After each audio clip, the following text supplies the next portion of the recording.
কেউ এটাকে 4 নম্বরও বলবে, কেউ এটাকে 3 নম্বরও বলবে। এর থেকে বরং আপনারা একবার মেজার করেই দেখে নিন। ভিডিওটা স্টার্ট করার আগে আমি বলবো, আমি কোনো নাম্বারিংয়ের কনফিউশনে যাব না। আপনারা ড্রেসটা তৈরি করার আগে অতি অবশ্যই লাড্ডু গোপালকে এইভাবে আপনারা দেখে নিন ফিতে দিয়ে, যে বা স্কেল যদি ঘরে থাকে কত ইঞ্চি আসছে আপনাদের লাড্ডু গোপালের হাইটটা। যদি এটা 3.5 ইঞ্চি আপনাদের লাড্ডু গোপালের হাইট হয়, এই ড্রেসটা পারফেক্ট ফিটিংস হবে আপনাদের জন্য। এই নাম্বারিংয়ের কনফিউশনের জন্য কিন্তু ড্রেসগুলো ফিট হয় না। আপনারা বুঝতেই পারছেন কেন বললাম। এবার ড্রেসটা একবার পরিয়ে দেখে দিই কত সুন্দর ফিটিংস হচ্ছে। আজকে আমি অনলি টপটা দেখাবো, আর নেক্সট ডে আপনাদেরকে প্যান্টটা তৈরি করা দেখাবো। দেখুন লাড্ডু গোপালকে পরাচ্ছি, কত সুন্দর। ব্যাক সাইডটা একবার দেখিয়ে দিই। দেখুন একদম না ছোট না বড়, একদম পারফেক্ট মাপ। এই দেখুন, কোনো টানতেও, যদি এটাকে টানেন এতটা বড় হবে, তো টানার তো কোনো দরকারই নেই। এখানে আমরা দুটো সিঙ্গেল চেন তৈরি করে এটাকে আমরা একটা লুপ তৈরি করে নেব ফর বাঁধার জন্য। আর নেক্সট ডে এটার প্যান্টটা তৈরি করা দেখাবো। আজকে নাহলে ভিডিওটা অনেক বেশি লেন্দি হয়ে যাবে। এটা 4 প্লাই উল নিয়ে নিয়েছি, আর ক্রোশিয়া হুক লাগবে 11 নম্বর ক্রোশিয়া হুক বা 3 mm ক্রোশিয়া হুক। ফার্স্টেই আমি যেটা করব, একটা সিম্পল নট তৈরি করে নেব।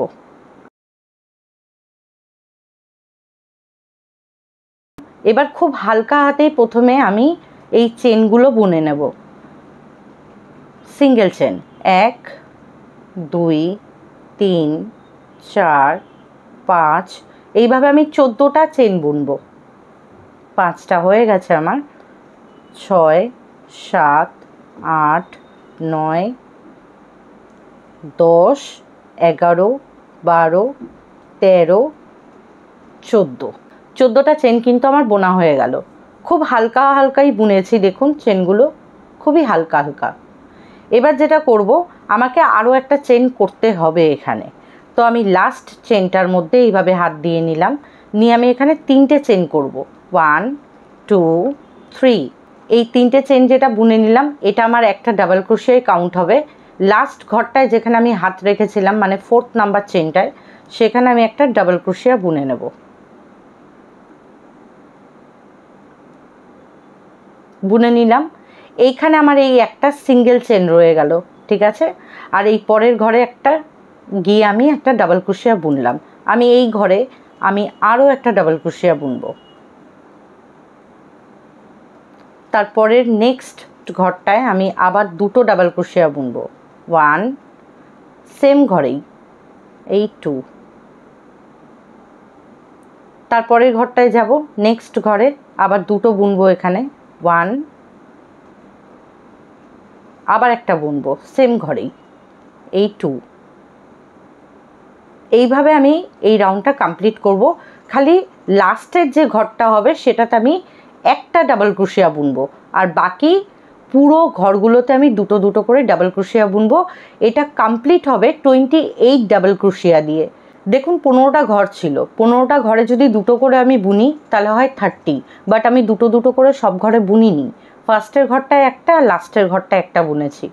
তাহলে আমার 30 থেকে দুটো যদি মাইনাস হয়ে যায় কত হয়? 28, তাই তো? 28টাই হয়েছে। মাঝখানে 13টা ঘরে দুটো দুটো করে ডাবল ক্রোশিয়া, 13 দুগুণে হয় 26। প্রথম ঘরে একটা আর লাস্টের ঘরে একটা, 27 আর 1 28। এবার আমি নেক্সট রাউন্ডে যাব। Next round very easy. এবার নেক্সট রাউন্ডটা, এই ফার্স্ট রাউন্ডটা হয়েছে ডাবল ক্রোশিয়ার রাউন্ড, নেক্সট রাউন্ডটা হবে হাফ ডাবল ক্রোশিয়ার রাউন্ড। হাফ ডাবল ক্রোশিয়া করতে গেলে আমি 3টে চেন নেব না, দুটো চেন করব, 1 আর 2 দিয়ে আমি এটাকে টার্ন করে নেব। করে নেক্সট ঘরটায় যাব। এই ঘরে তো একটা দুটো চেন বুনেই নিলাম, নেক্সট ঘরটায় যাব। এই যে এটা কিন্তু না, এর পরের ঘরটা। নেক্সট ঘরে গিয়ে একটা হাফ ডাবল ক্রোশিয়া বুনলাম। 3টে ঘরকে একসাথে বের করে দেব, তাকে হাফ ডাবল ক্রোশিয়া বলে। তারপরের ঘরটায় আমি দুটো হাফ ডাবল ক্রোশিয়া বুনবো, 1 and 2। পরের ঘরে আমি আবার একটা হাফ ডাবল ক্রোশিয়া বুনবো, 1। তারপরের ঘরে আবার একটা হাফ ডাবল ক্রোশিয়া বুনবো, 2। তারপরের ঘরে 3rd নাম্বার ঘরে গিয়ে আমি দুটো হাফ ডাবল ক্রোশিয়া বুনবো, 1 and 2। তারপরের ঘরে আবার একটা হাফ ডাবল ক্রোশিয়া,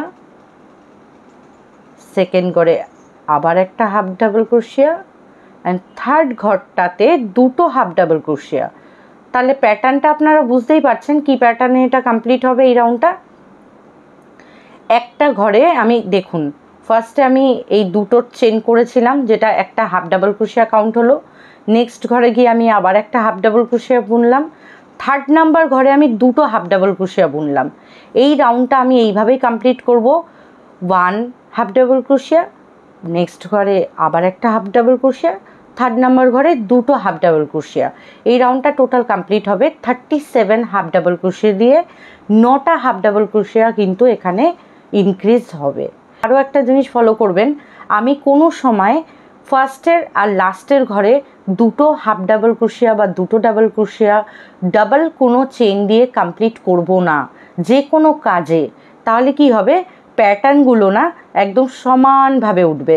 আর নাহলে আমি যদি প্রথমেই দুটো দুটো করে বাড়াতে থাকি তাহলে না জিনিসটা তেরছা হয়ে যায়, যে কোনো কাজ ফিনিশিংটাই বেটার লাগে।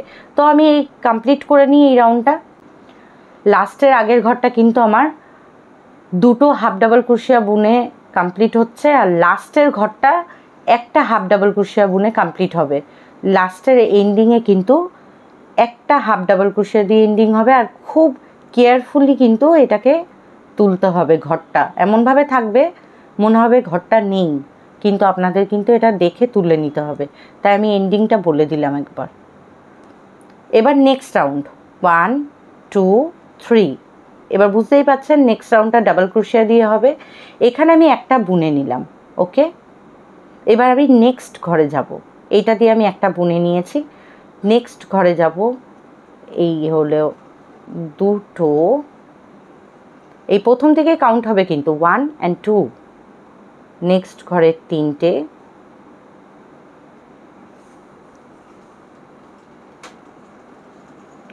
নেক্সট ঘরে করলাম এই হয়ে গেল চারটে, নেক্সট ঘরে করব এই হয়ে গেল পাঁচটা, তারপরের ঘরে করব আবার এই হয়ে গেল ছটা।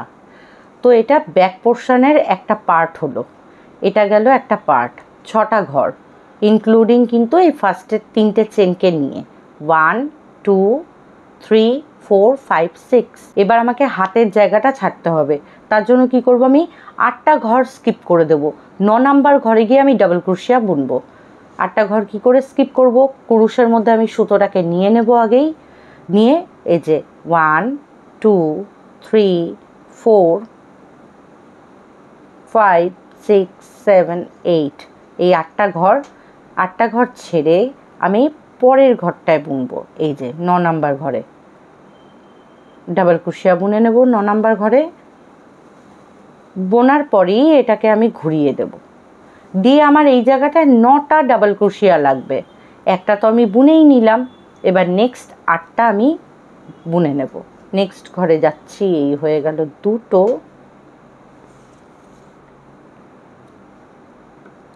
নেক্সট ঘরে যাচ্ছি এই হয়ে গেল তিনটে, next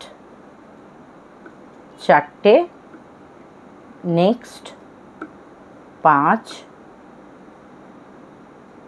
next 6, next 7, next 8 and next 9। তো আমার 9টা ঘর কিন্তু তোলা কমপ্লিট হয়ে গেল। আবার কি করতে হবে, আবার হাতার মতন এই সাইডেও হাতাটা ছাড়তে হবে। কুরুশে আমি সুতোটা ঘুরিয়ে নিলাম, নিয়ে 8টা ঘর আমি এখান থেকে ছেড়ে দেব। এই যে 8টা ঘর স্কিপ করব। 1 2 3 4 5 6 7 8 আর 9 নাম্বার ঘরে গিয়ে আবার বুনবো। ডাবল ক্রোশিয়াই বুনছি,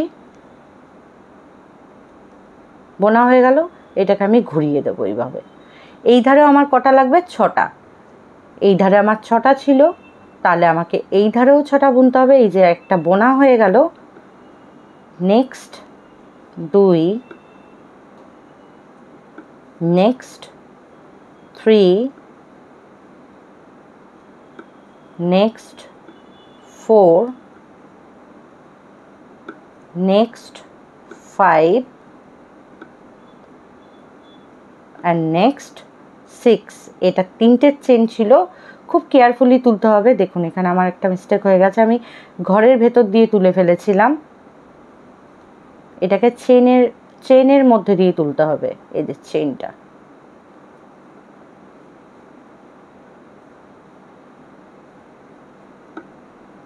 এই যে 3টে চেন ছিল, এখান থেকে আমাকে তুলে নিতে হবে কিন্তু ঘরটাকে।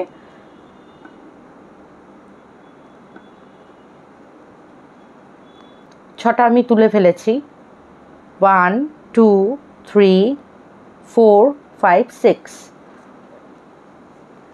37টা ঘরকে আমি তাহলে কি করলাম, এখানে 6টা, 8টা স্কিপ করলাম, এখানে 9টা, 8টা স্কিপ করলাম, আবার এখানে 6টা।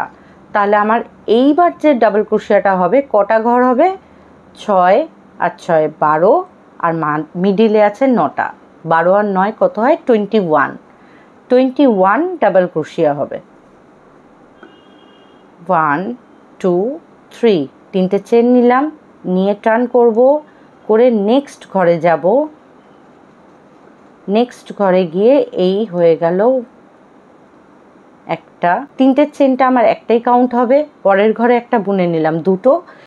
এইভাবে আমি 21 ডাবল ক্রোশিয়া কিন্তু বুনে নেব। দেখুন এই রাউন্ড কিন্তু পুরো কমপ্লিট হয়ে গেল, আর খুবই সুন্দর ফিনিশিং হলো জিনিসটা, দেখতেই পাচ্ছেন। আপনাদের প্রথমেই আমি লাড্ডু গোপালকে পরিয়ে দেখিয়েছি ফিনিশিংটা কতটা দুর্দান্ত, কতটা সুন্দর। নেক্সটে আপনাদেরকে দেখাবো এর ম্যাচিং যে ব্লু কালারের প্যান্টটা আপনারা দেখেছেন, ওই প্যান্টটা তৈরি করা দেখাবো। ভেরি ইজি ওয়েতে আপনাদের দেখাবো, একদম সিম্পল আর একদম বলতে পারেন হাতে ধরে। তো আজকের মতো ভিডিও আমি এখানেই এন্ড করছি। সকলে ভালো থাকবেন। জয় রাধে, হরে কৃষ্ণা।